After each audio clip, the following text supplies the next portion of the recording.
Hello, this is Toby the Galactic Intuitive, and welcome to part 2 of the Strikingly Subtle What Is Now a series. It became very evident to me yesterday after recording that video. Although I was very uncomfortable in recording it, I knew that the message was very important to share.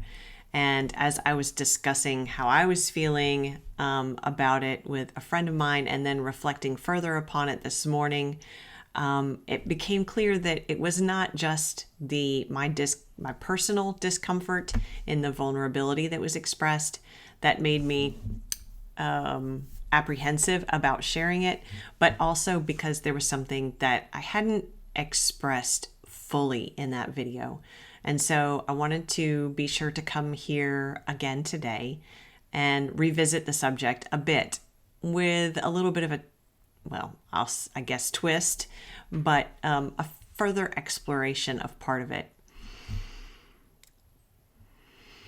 It's interesting that discomfort is welling up again inside me. So bear with me as I work through that so I could share this message for you here.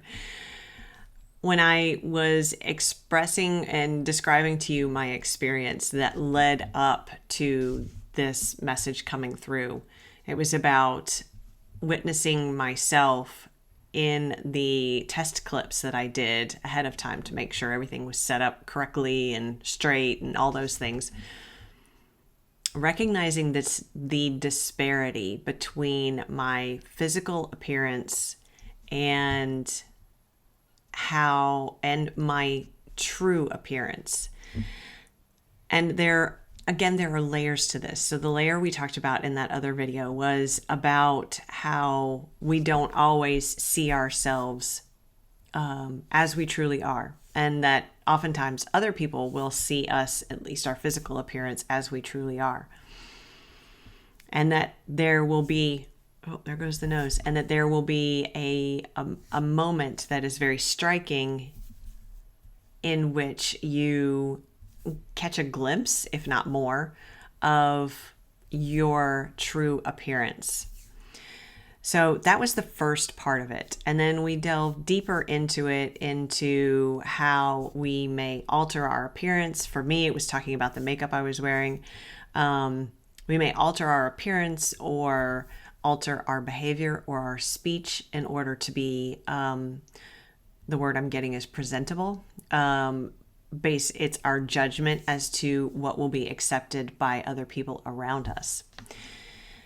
The part that I kind of skimmed across and didn't dive into deep enough in yesterday's video, that I needed a little bit more time to marinate with myself before speaking on it, before I had clarity on it, and conversation with a friend certainly helped me in that regard.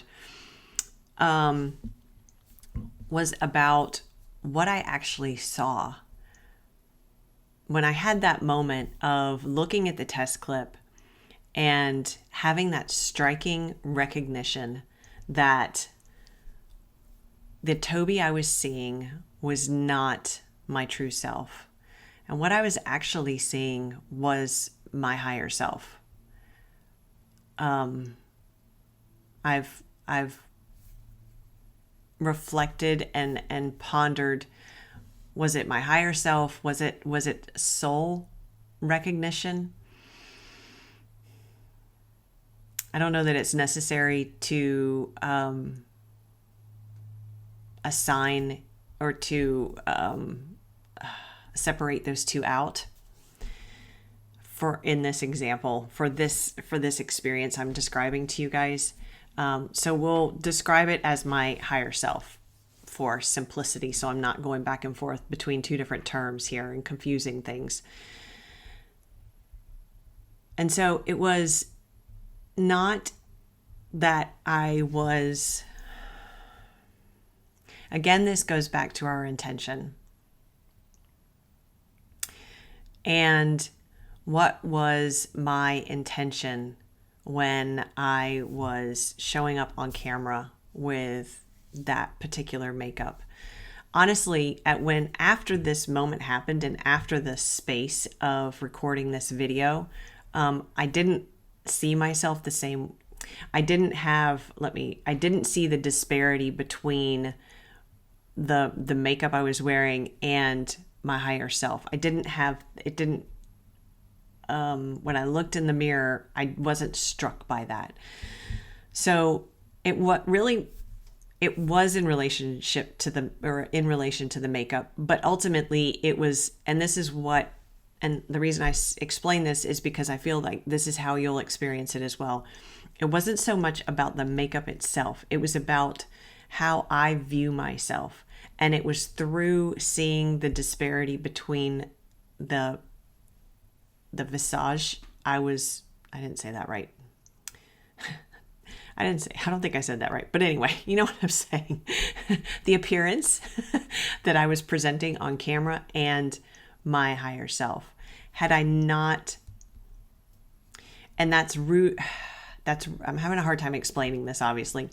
That's rooted in my intention because there, as I said in the video yesterday, there is still a part of me, regardless of the size of it or the weight it carries, there is still a part of me that is uncomfortable showing up with my bare face. Now, that is symbolic of not showing up as our true self.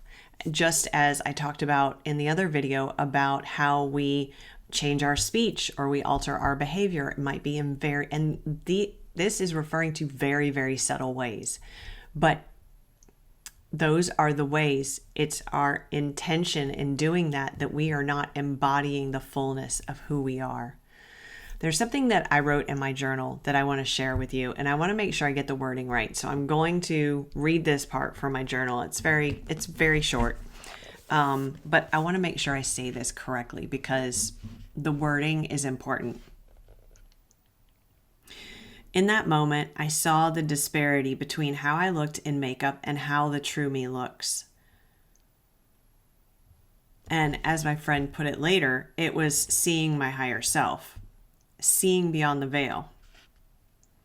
I saw my soul represented in my physical form and the makeup in that moment was camouflaging it, masking it to make it more acceptable to the world, or so I thought.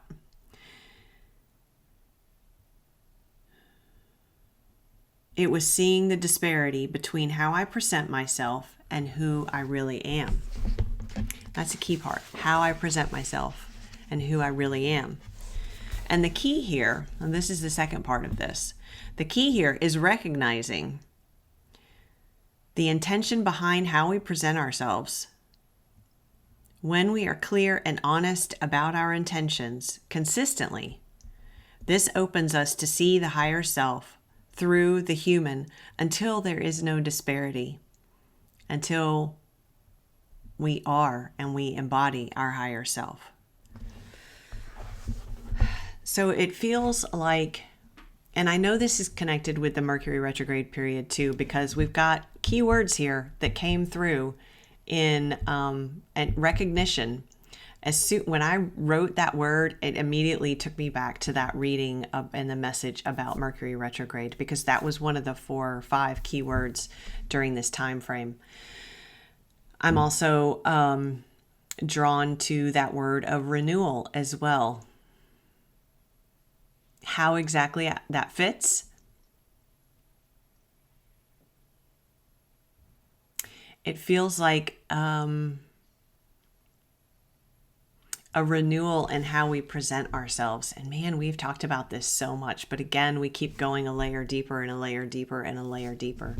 The key part of this is recognizing that when you have that moment, it is about the behavior that you are presenting, or the way you're expressing yourself, the way you're speaking, the speech you're using, the words you're using, or how your physical appearance. It is about that, but that is just the surface level. What's most important is your intention behind doing that, because we can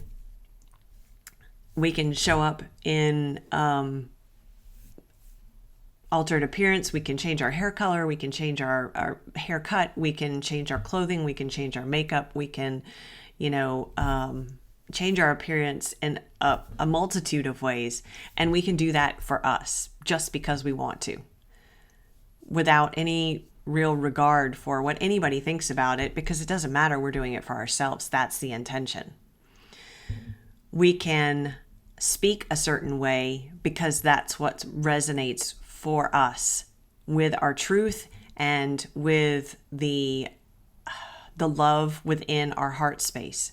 We can behave in a certain way because of the same thing, because that's what resonates for us. That's what feels aligned and right for us in that moment. That's the intention. And that's the key here. It's putting those moments together consistently and being very, gosh, we've talked about being discerning with this for so long.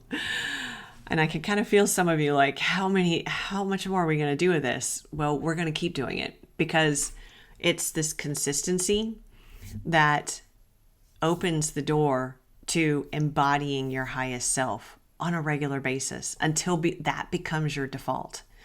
And I really feel like so many of us are going to have that moment of seeing beyond the veil, as my friend said, seeing the higher self.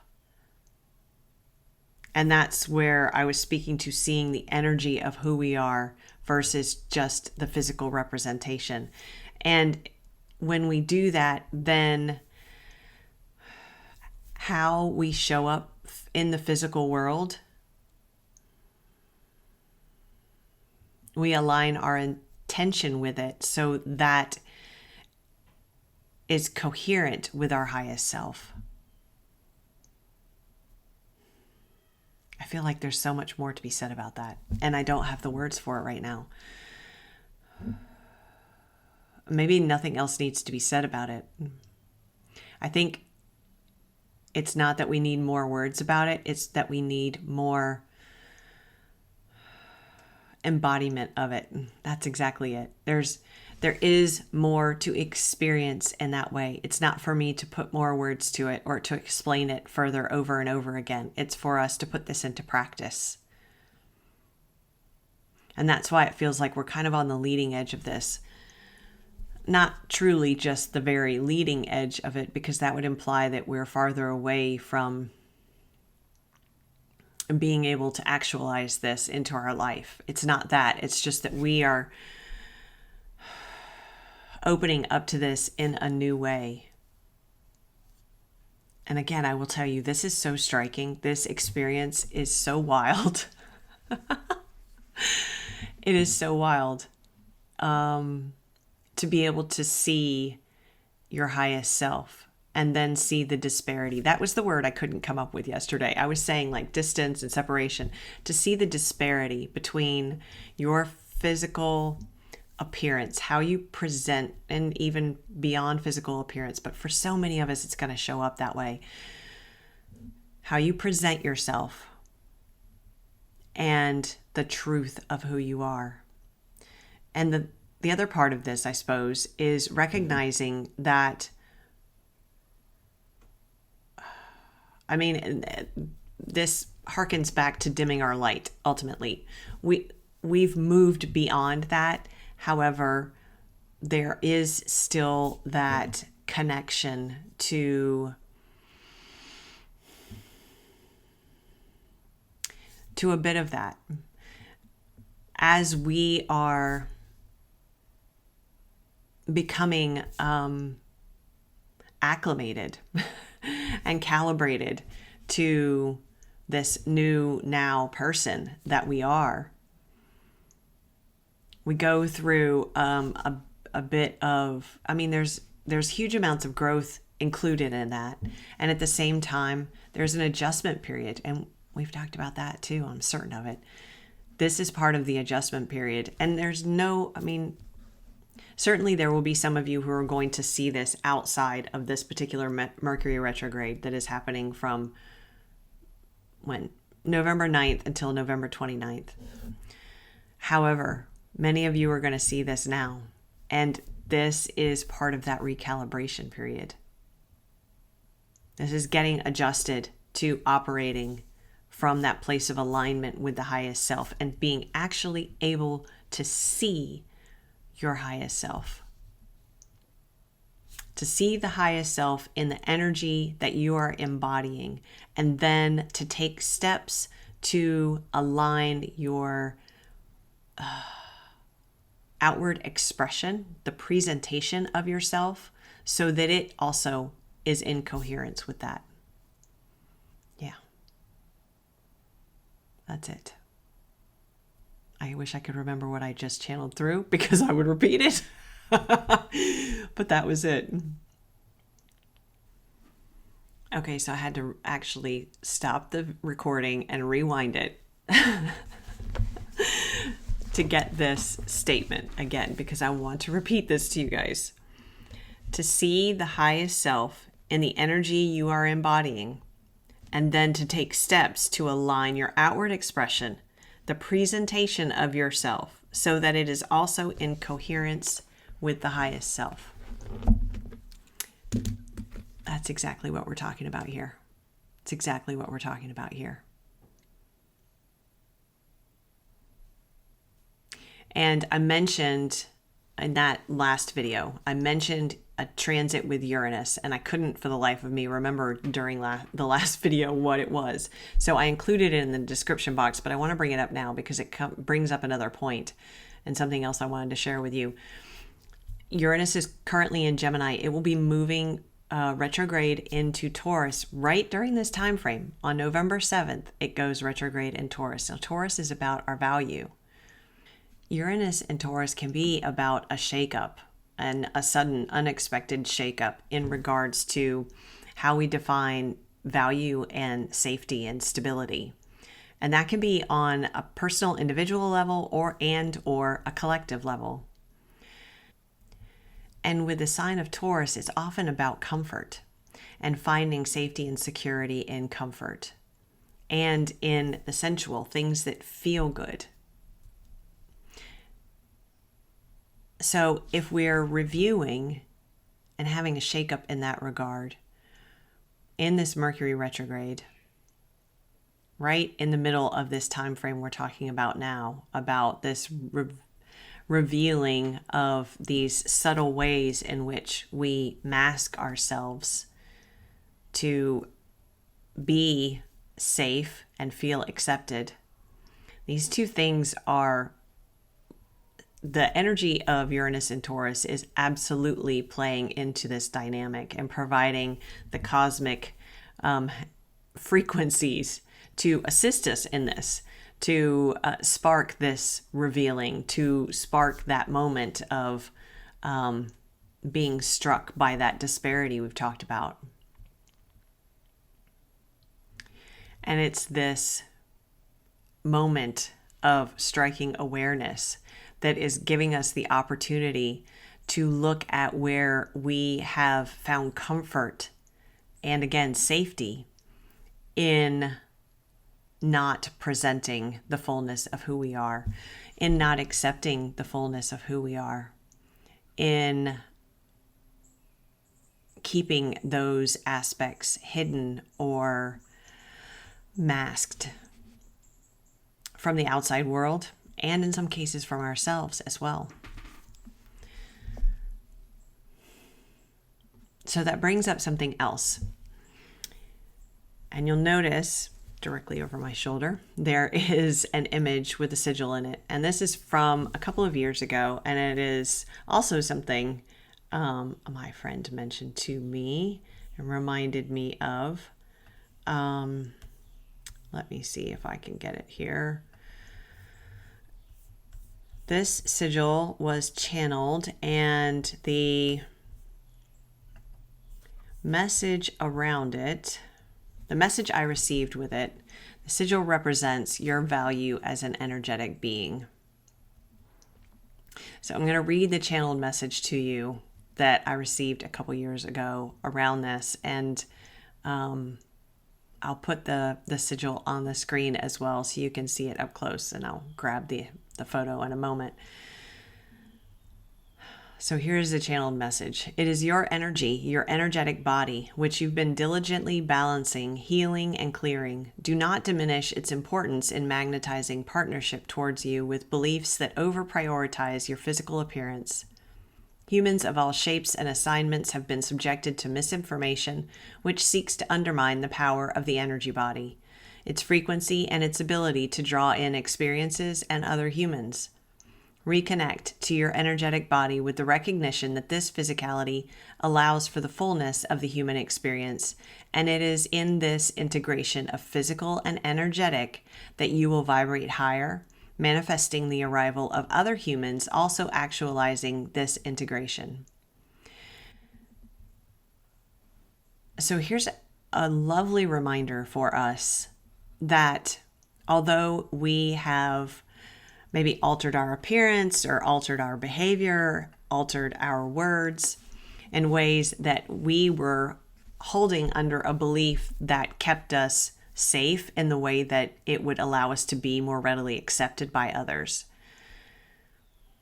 What we're being offered now is the recognition that by prioritizing that energetic frequency within us and aligning our external presentation to that it's through that coherence that we actually magnetize the people and the experiences who see us for who we are, who hear us, who understand us, and who are aligned in their energy as well. It is interesting how for so long, so many of us have hidden those parts of ourselves and have not been. And now, here's the other part about this is that none of us have the journey we've been on has been purposeful. So it is never my intention to undermine all parts of that journey or underestimate the value in all parts of that journey. However, it does bring us full circle in a way to, again, remember and recognize that when we are in coherence with our highest self, and that is the energy that we are not only holding within us, but it's the energy we are presenting to the outside world. It is in that coherent frequency of self that we magnetize towards us the experiences and the people who are also in coherence with that highest self. And that's really the point of this whole message. All right, I'm going to leave it there. Thank you guys for being here. I hope that this was helpful, and I am curious to hear your experience with it, whether you've already experienced this striking moment of seeing your highest self, seeing the disparity, seeing the coherence as well, or how to, where the coherence lies. I'd love to hear about it. So if you want to share it in the comments, please feel free, or sending me an email. My information's in the description box below. Remember that we do have the Earth Human Galactic Medicine Circle membership that is open. I would love to have you join us there. We have another activation coming very soon, and as well as some other things coming up. So I would love to have you in the membership. And I think that's it. If you have any questions for me, send me an email. If you would like to work with me one-on-one, the information on how to do that is also in the description box below. And otherwise, I will see you guys very soon. Thank you. As always, thank you so much for being here. I appreciate each and every one of you.